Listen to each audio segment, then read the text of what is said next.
امام بخاری رحمۃ اللہ علیہ تجارت کرتے تھے, کپڑے بھی بیچا کرتے تھے. نتیجہ یہ ہوا کہ ایک بار تجارت کے لیے آپ روانہ ہوئے, تقریباً 1 لاکھ روپیہ آپ کے پاس تھا سرمایہ. 1 لاکھ اس دور کا بہت زیادہ ہوتا ہے. کشتی میں سوار ہوئے, پانی کے جہاز سے سفر کر رہے ہیں. انہوں نے اپنے لیے ایک مخصوص کمرہ لے لیا. امام بخاری رحمۃ اللہ علیہ اپنے مخصوص کمرے میں بیٹھ کر وہ سکوں کو گن رہے ہیں, اور وہ تھیلیوں میں سکے ایک مستقل تعداد میں جمع کرتے جا رہے ہیں. ایک شخص جو تھا اس کی نیت خراب ہوتی, کھیڑ میں سے جھانک رہا تھا, اور اس منظر کو دیکھ رہا تھا کہ امام بخاری کے بعد بہت سارے پیسے ہیں, وہ گنتے جا رہے ہیں, گن گن کے تھیلیوں میں رکھ رہے ہیں. امام بخاری جب گنتے تھے تو ساتھ میں یہ بھی گنتا تھا.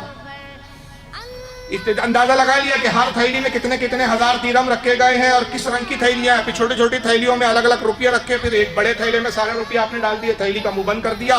بس جیسی منہ بند کیا اس نے چلانا شروع کر دیا, میرا کسی نے مال چوری کر لیا, میری چوری ہو گئی, میرا مال کسی نے چرا لیا. جہاز کا کپتان آیا, کہا کیوں شور مچا رہا؟ بولے حضور میرا مال چوری ہو گیا. کیا چوری ہوا؟ کہا 1 لاکھ درہم تھے میرے پاس, وہ چوری کر لیا کسی نے.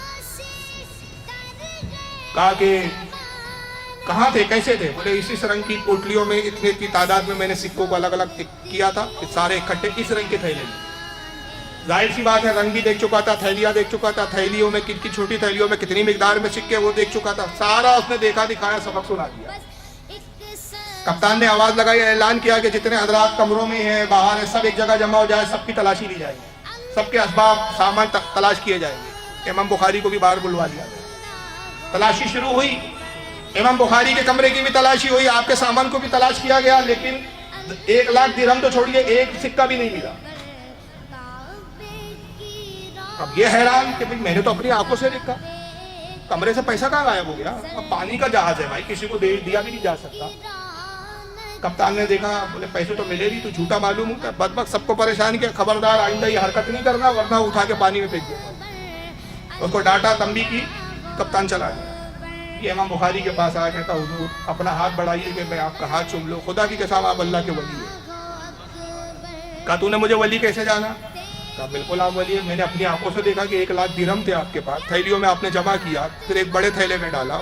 جب تلاشی ہوئی تو 1 روپیہ بھی نہیں ملا, تو آپ نے اپنی ولایت کے اثر سے ان روپیوں کو غائب کر دیا نگاہوں سے. آپ رونے لگے, فرمایا نہیں خدا کی قسم میں تو رسول اللہ کی امت کا ایک گناہگار فرد ولی نہیں ہوں. اے شخص جب تو نے شور مچایا اور چلایا کہ میرے 1 لاکھ درہم چوری ہو گئے تو میں سمجھ گیا کہ تیری شرارت کیا ہے, تو میں نے وہ سارے سکے اٹھا کے سمندر کے حوالے کر دیے.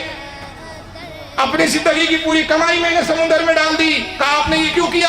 کہا اس لیے کہ میں رسول اللہ کی امت کا محدث ہوں, حدیثوں کو روایت کرتا ہوں. اگر میں چوری کے جرم میں پکڑا جاتا, اگرچہ جھوٹا ہی صحیح, ایک بار بھی مجھ پر چوری کی تہمت لگ جاتی, زندگی بھر میں رسول اللہ کی ایک حدیث بیان کرنے کے لائق نہیں بچتا. میں نے صرف اپنی ثقافت کو, اپنی سچائی کو, اپنی ذات کو بچانے کے لیے اپنی زندگی بھر کی کمائی ضائع کر دی. وہ امام بخاری اندازہ لگائے کس احتیاط سے انہوں نے کتابوں کو لکھا ہے, کیا اہمیت ہے ان کتابوں کی. آج ان جاہلوں کو مجھے افسوس ہوتا ہے, کہتا ہے کہ جو کہہ دیتے ہیں بے باقی کے عالم میں, ارے کتابوں میں کیا رکھا ہے, یہ ملاؤں کی باتیں. جناب کبھی غور کیا ایک کتاب لکھنے کا مطلب کیا ہوتا ہے؟ آج میں آپ کو ایک اچھے سے اچھا پین دے دوں, اچھے سے اچھے کاغذ دے دوں اور کہوں جناب صرف 200 صفحے لکھ دیجئے, اور دیکھ کر لکھ دیجئے, سوچ کر بھی نہیں, سمجھ کر بھی نہیں, تحقیق بھی نہیں, یہ کتاب ہے اس کی کاپی ٹو پیسٹ کرنا ہے, بس دیکھ دیکھ کے لکھیے, تو 200 صفحے آج کے اچھے پین سے لکھنے میں نانی یاد آ جاتی ہے. لیکن دور دیکھیے, جس دور میں ہمارے علماء نے جلدوں میں کتابیں لکھی ہے, 30 جلدوں میں, 40 جلدوں میں, کیسے لکھی؟ کاغذ اتنے اچھے نہیں ہوتے تھے, فونٹن پین نہیں ہوتے تھے, لکڑی کے قلموں کو دوادوں میں ڈبا کر چراغ کی روشنی میں رات میں بیٹھ کر لکھتے تھے, اور ایک ایک حدیث کو ڈھونڈنے کے لیے اور تلاش کرنے کے لیے میلوں سفر کر کر کے جاتے تھے. تب یہ ذخیرے ہم تک پہنچے, اور اس کی قدر ہم کیا کر رہے ہیں کہ ہم رسول کی حدیث کو 2 سیکنڈ میں پس پشت ڈال دیں. بہرحال امام بخاری رحمۃ اللہ علیہ کی میں بات عرض کر رہا تھا, 16 سال لگ گئے بخاری لکھنے, بڑی احتیاط کے ساتھ لکھا. جب بخاری لکھنے کے لیے حدیثیں جمع کی تو 2 لاکھ حدیثوں کو جمع کیا. 16 سال میں کتنی حدیثیں جمع کی؟ 2 لاکھ. اب اس میں سے چھٹائی شروع کی. جن جن حدیثوں کے راویوں پہ ذرا سا بھی شک اور شبہ ہوا کہ یہ کمزور ہے, ضعیف ہے, جھوٹا ہے, سچا نہیں ہے, اس حدیث کو الگ کر دیا. اور جن روایتوں پہ, جن حدیثوں پہ یقین ہو گیا کہ یہ سچی حدیث ہے, اس کے بیان کرنے والے, روایت کرنے والے سچے ہیں, جھوٹے نہیں ہیں, ان حدیثوں کو جمع کیا. اور پھر جب ان حدیثوں کو 2 لاکھ میں سے چھانٹا تو پھر کتنی حدیثیں صحیح انتخاب کی؟ 7563.